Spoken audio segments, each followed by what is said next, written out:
At first, there was no payment for legionaries for the service, because this work was the duty of any citizen, so even the Romans had to buy weapons for their own money. The protection of the state made people leave all personal interests aside.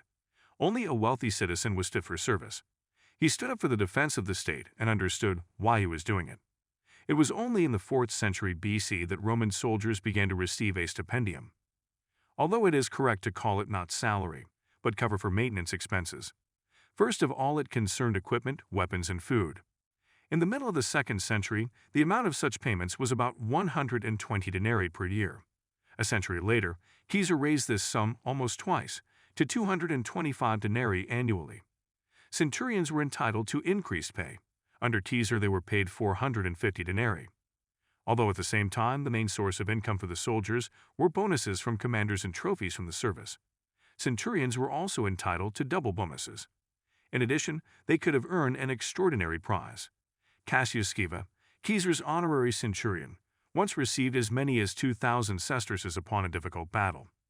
Only military leaders' generosity determined the limits of such rewards. At the same time, pensions were not provided, although some military leaders gifted their veterans with land plots, which was an excellent incentive to go to war. Among them are Marius, Sulla, Pompey, Caesar, and Octavian Augustus.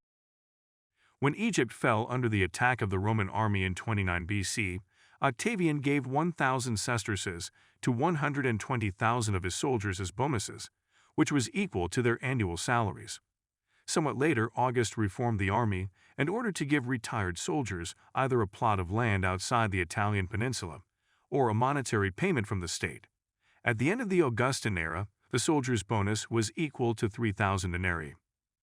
Augustus created a fund to pay pensions to legionnaires and himself made the first contribution. Further, this fund was maintained at the expense of taxpayers. But all the same, the salary and pension for the soldiers were small.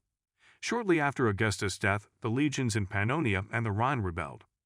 The rebel soldiers demanded an increase in service payments to 16 acerei per day and a reduction in the period of service to 16 years.